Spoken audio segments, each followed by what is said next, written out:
2020년 5월 16일 화성제일교회 청소년부 예배를 시작하도록 하겠습니다.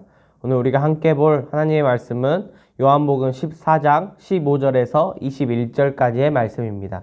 요한복음 14장 15절에서 21절까지의 말씀입니다. 제가 이번에는 공론 번역으로 읽도록 하겠습니다. 너희가 나를 사랑하면 내 계명을 지키게 될 것이다. 내가 아버지께 구하면 다른 협조자를 보내주셔서 너희와 영원히 함께 계시도록 하실 것이다. 그분은 곧 진리의 성령이시다. 세상은 그분을 보지도 못하고 알지도 못하기 때문에 그분을 받아들일 수 없지만 너희는 그분을 알고 있다. 그분이 너희와 함께 사시며 너희 안에 계시기 때문이다. 나는 너희를 고아들처럼 버려두지 않겠다. 기어이 너희에게로 돌아오겠다. 이제 조금만 지나면 세상을 나를 보지 못하게 되겠지만 내가 살아있고 너희도 살아있을 터이니 너희는 나를 보게 될 것이다. 그날이 오면 너희는 내가 아버지 안에 있다는 것과 너희가 내 안에 있고 내가 너희 안에 있다는 것을 깨닫게 될 것이다.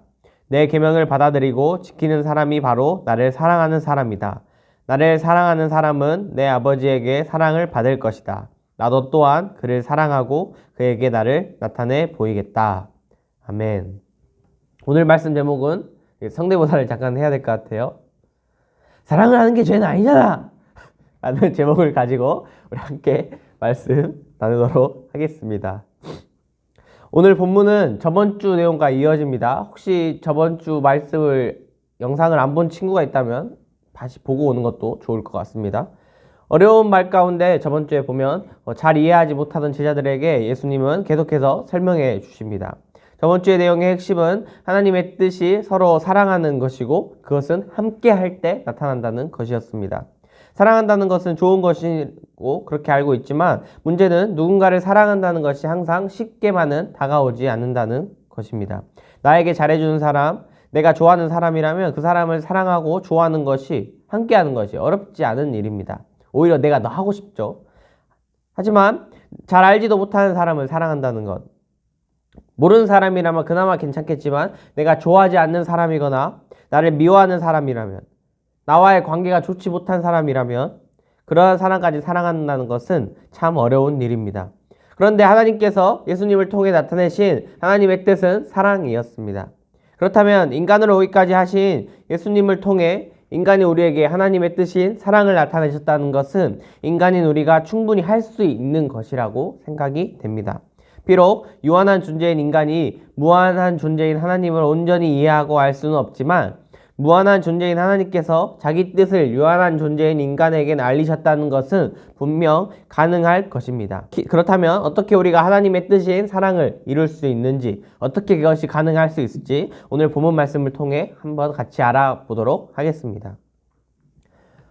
전번 주 말씀 1절에서 14절을 통해 하나님의 뜻이 곧 예수님 자신을 통해 나타나는 사랑이라는 것을 제자들에게 알려주신 예수님은 그 다음에 사랑이라는 계명을 지키는 방법은 바로 예수님 자신을 사랑하는 것이라고 이야기합니다. 자신을 사랑할 때 그때 협력자이신 우리가 읽는 개역개정에서는 보혜사라고 나와 있죠. 도움을 주는 진리의 성령이 제자들에게 영원히 함께할 것이라고 말합니다. 다른 사람은 진리의 성령을 보지도 못하고 알지도 못하기 때문에 받아들일 수는 없지만 제자들은 진리의 성령이 함께하고 안에 있기 때문에 알고 있다고 이야기합니다. 계속해서 예수는 제자들에게 고아처럼 혼자 내버려 두지 않을 것이며 아직 제자들은 예수님의 십자가 죽음을 알지는 못하지만 잠시 세상에서 보이지 않게 되지만 예수님은 살아있고 제자들 역시 살아있기에 다시 보게 될 것이라고, 동시에 그날이 되면 자신이 하나님 안에 있고 제자들이 내 안에, 내가 제자들 안에 있다는 것을 깨닫게 된다고 예수님은 이야기하십니다. 이렇게 되는 것은 15절에 말했던 것처럼 예수님을 사랑하는 자는 계명을 지키는 자인데 이는 곧 계명을 지키는 자가 예수님을 사랑하는 자이며 예수님을 사랑하는 자는 하나님 또한 그를 사랑하게 할 것이며 예수님 또한 그를 사랑할 것이며 그때 그에게 예수님 자신을 보이겠다고 말하면서 오늘 본문은 마무리가 됩니다. 들어봤을 때 저의 설명이 난잡한 것도 있긴 하겠지만 본문을 읽어보면 아주 상당히 복잡하게 느껴지는 내용입니다. 자꾸 내 안에 있으면 너도 내 안에 있고 내가 사랑하는 게 너도 사랑하는 거고 그러면 하나님이 사랑하는 거, 자꾸 이렇게 우리와 이렇게 얽물려 있는 것을 할 수 있습니다. 모호하죠. 그래서 우리가 하나씩 정리해 보려고 합니다. 예수님은 15절에서 자신을 사랑하는 자는 계명을 지키는 자라는 거 이야기합니다. 그리고 21절에 보면 이번엔 반대로 계명을 지키는 자는 자신을 사랑하는 자라고 이야기합니다. 즉 예수님을 사랑하는 자는 계명을 지키는 자이고 계명을 지키는 자는 예수님을 사랑하는 자라는 것입니다. 결국 그렇기에 계명을 지키는 것과 예수님을 사랑하는 것은 동일한 의미를 갖는 것입니다. 예수님은 또한 그와 같이 내버려 두지 않고 함께 하겠다고 이야기하십니다. 그것이 가능한 것은 진리의 성령의 능력 때문이라고 말합니다. 진리의 성령으로 계속해서 예수님과 함께 하게 되고 이것은 곧 하나님과 함께함으로 이어지는 것입니다. 진리의 성령의 능력이 나와 예수님을 이어주고 동시에 예수님과 하나님을 이어주면서 결국 하나님과 나 또한 연결이 되는 것이죠. 진리의 성령의 능력으로 나와 하나님이 함께하게 된다는 것입니다. 이 모든 것의 시작이 계명을 받아들이는 것, 즉 예수님을 사랑하는 것에서부터 시작됩니다. 그리고 그 계명은 결국 사랑이라고 우리가 저번 시간부터 계속해서 이야기해 왔습니다. 서로 사랑하는 것이 결국 예수님을 사랑하는 것이고 계명을 지키는 것이고 그럴 때 우리가 예수님과 함께하게 되는 것입니다. 결국 사랑함으로써 우리는 함께하게 되는 것입니다. 바로 하나님과 말이죠. 우리가 사랑을 하게 될 때 그것이 바로 하나님과 함께하는 것이라고 이야기하고 있습니다. 이렇게 정리가 될 때 의문점이 하나 생길 수가 있습니다.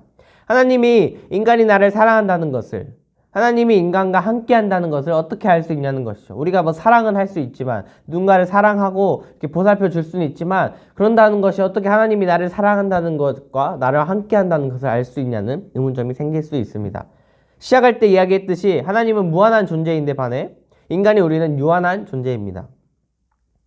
유한한 존재가 무한한 존재를 느낀다는 것은 논리적으로 불가능한 것입니다.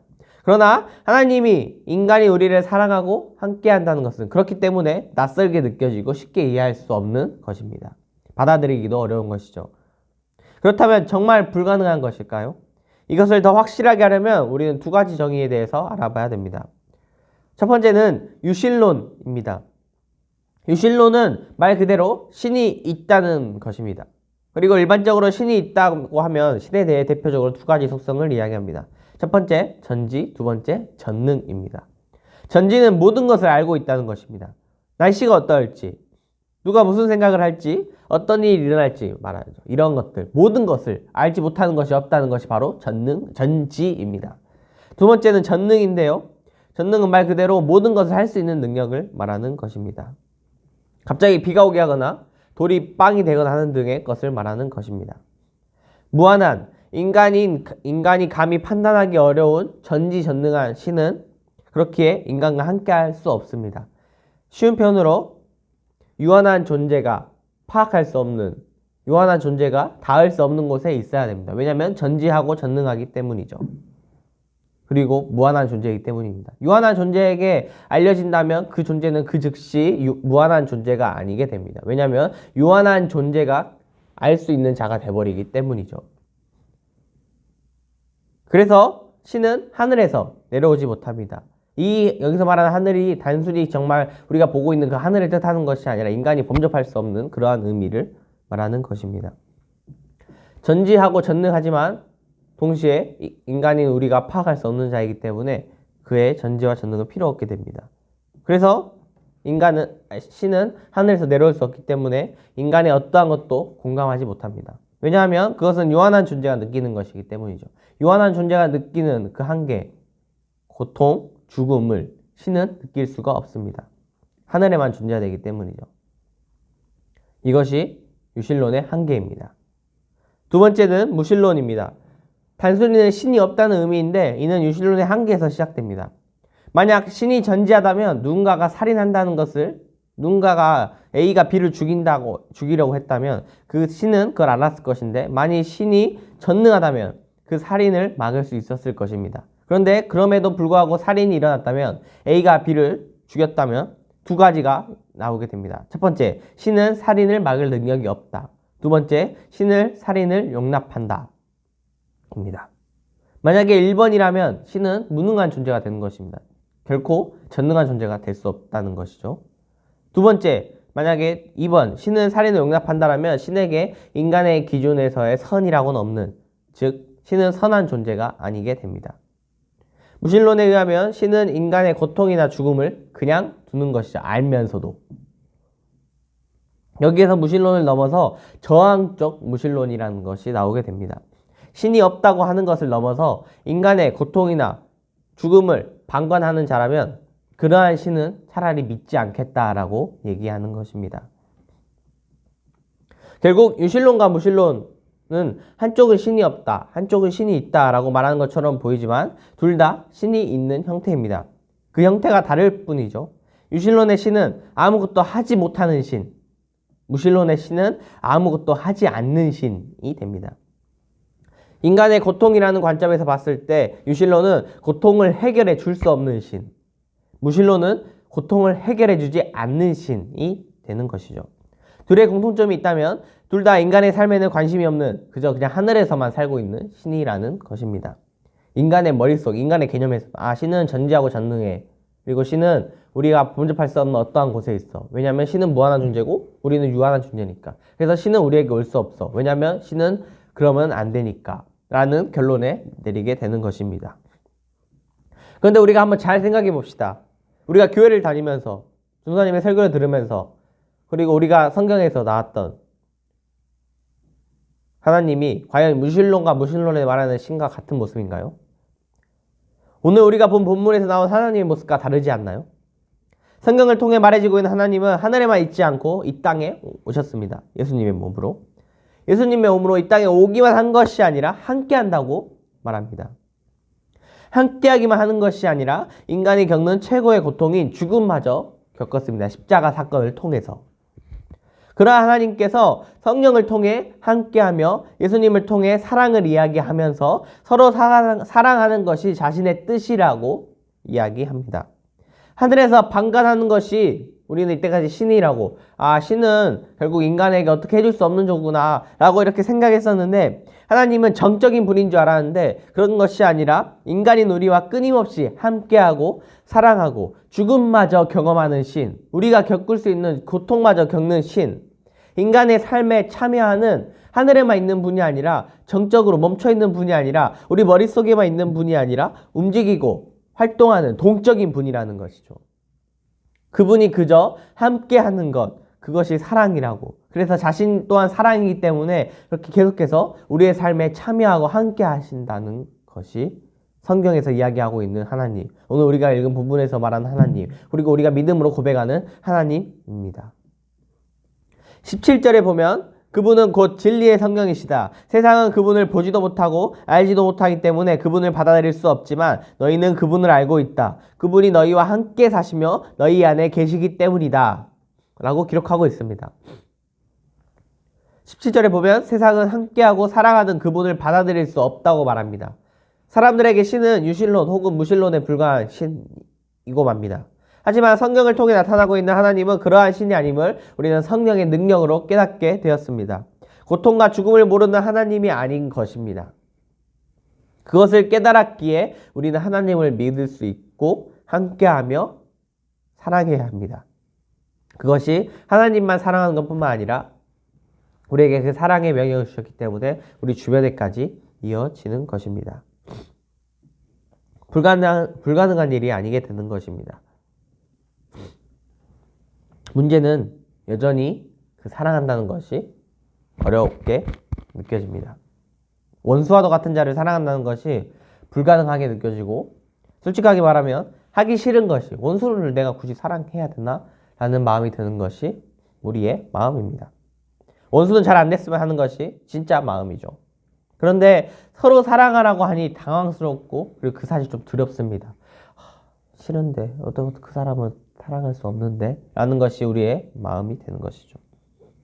하지만 여전히 사랑을 말하면서 우리를 불가능에서 가능으로, 화해와 평화로 이끄시는 분이 바로 우리가 고백하는 하나님입니다.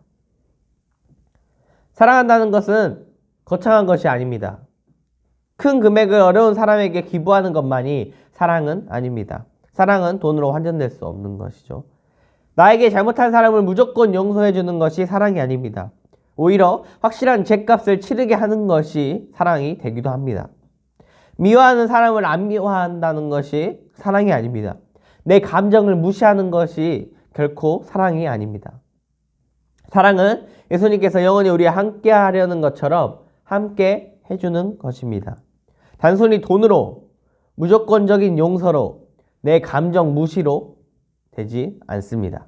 사랑은 나의 원수와도 같은 존재가 모함을 받을 때, 원수 같은 존재가 위기에 처했을 때, 나의 말 한마디로 원수가 더 곤란하게 되는 상황에 처할 수 있을 때, 그렇게 하지 않고 정직하게, 솔직하게, 있는 그대로 대하는 것입니다. 도울 수 있다면, 원수가 위험한 상황에 처했을 때 도울 수 있다면 돕는 것이죠. 누군가가 힘들 때 내가 할 수 있는 최선을 다해주는 것, 이것이 바로 사랑입니다. 누군가 잘못된 편견으로 혐오당할 때 방관하지 않고 그것은 편견이고 혐오라고 말해주는 것, 이것이 사랑입니다. 사랑은 거창하지 않습니다. 어찌 보면 당연한 것을 하는 것이 바로 사랑입니다. 명탐정 코난이라는 만화에 보면 남주인공과 여주인공이 살인자를 만나게 되어서 쫓기다가 살인자가 계단 난간에 떨어져서 죽을 위기에 처하게 됩니다. 그때 주인공들은 고민 없이 살인자를 살려줍니다. 그러자 이제 살인자가 구해지고 나서 물어봅니다. 왜 나를 살려줬냐고. 그때 주인공은 사람을 죽이는 데 이유가 있을지는 모르지만 사람을 살리는 데에는 이유가 없다라고 답합니다. 사랑하는 하성제일교회 청소년부 친구들이 오늘 말씀을 통해 첫 번째로는 성경을 통해 나타나고 있는 하나님께서는 우리가 기존에 알고 있던 신의 모습과 다르다는 것, 정적인 분이 아니라 하나님은 동적인 분이라는 것을 알았으면 좋겠습니다. 두 번째로 사랑은 거창한 것이 아니라는 것, 함께하는 것, 감정에 치우치지 않고 정직하고 솔직한 것, 내가 할 수 있는 최선의 것을 하는 것, 편견과 혐오가 나타날 때 방관하지 않고 말하는 것이 사랑이란 것을 알았으면 좋겠습니다. 그렇게 사랑하면서 살아가는 예수님과 같은 자들이 될 수 있기를 소망합니다.